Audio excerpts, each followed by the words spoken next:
You ever feel like you're stuck, with your English? You can have a conversation, you get most of what you hear, but you just can't seem to break through to that next level, that real fluency?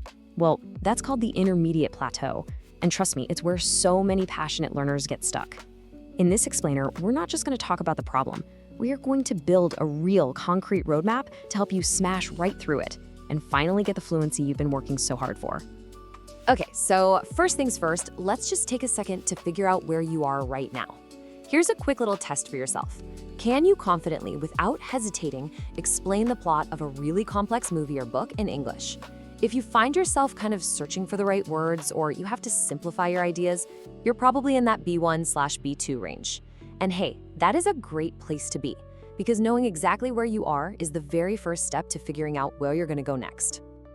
All right, take a look at this. This is a classic intermediate mistake. The air is small, right? But it's a super telling mix-up in the second conditional. The right way to say it uses wouldn't, and that's because we're talking about a situation that's not real, it's hypothetical. Now, lots of people can pick the right answer on a test, but the key to actually advancing, it's really getting the why behind the rule, understanding that feeling of impossibility it conveys. Let's look at one more. He worked all day.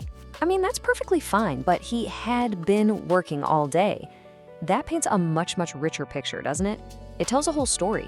It really emphasizes that the work was this long, continuous thing that happened before he felt tired.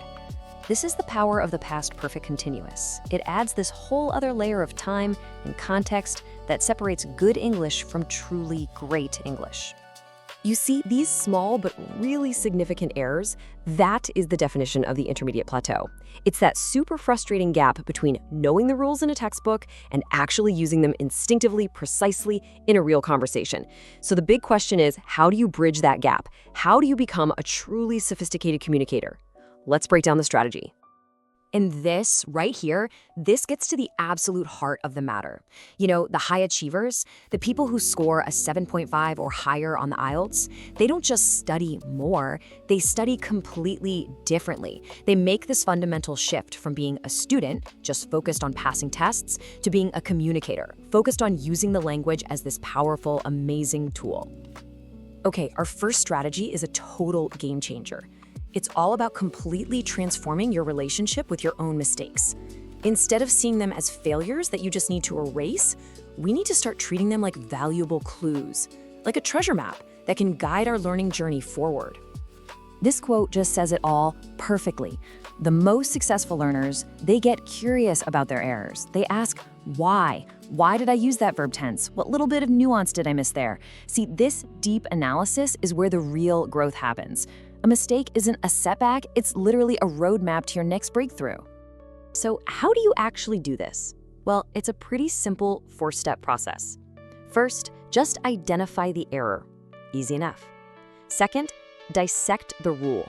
So for example, if you used the wrong preposition, don't just correct it. You have to understand the logic. Why is it in the box and not on the box? Third, start looking for patterns in your mistakes. And finally, you have to actively practice that one specific point until it just becomes automatic. Now for the second major shift, we have to move away from the trap of just memorizing things. You see, advanced speakers don't just have more words stored in their head, they have this more dynamic, interconnected web of language in their minds. It all works together. Here is the difference in a nutshell. The plateau trap, that's memorizing endless lists of words and rules in a vacuum. The advanced path, on the other hand, is all about learning in context. It's about seeing how words are actually used out in the real world and mastering flexible skills like paraphrasing, so you can express any idea you have with total precision. So, how do you learn in context? Simple. You dive headfirst into the real world of English. Read, listen, and watch things that you are genuinely interested in. And here's the most important part. Don't just be a passive consumer. You have to actively engage, find conversation partners, practice expressing your own ideas. This is how you change your English from a subject you study into a tool you use every single day. Okay, we've talked about strategies and techniques, but the real key, the thing that unlocks the advanced level, it's a fundamental shift in your mindset. This isn't just about what you do, it's about how you think about your entire learning journey. The secret weapon of every high achiever is what we call a growth mindset. It's the simple but incredibly powerful belief that your abilities can grow and develop over time. So the next time you have a frustrating conversation, instead of thinking, ugh, I'm terrible at English, try thinking, wow, this is a fantastic opportunity for me to learn something new and get better. So here's the bottom line. The test taker sees English as a test they have to pass. But the communicator, they see it as a tool for connection, a challenge to solve. For the test taker, mistakes are failures. For the communicator, they're just data, valuable information for improvement. Adopting this communicator view is a complete and total game changer. So with this new communicator mindset locked in, let's bring all these ideas together. Let's build a clear, actionable roadmap that you can literally start using today. Here it is, your roadmap to fluency, right here in a nutshell.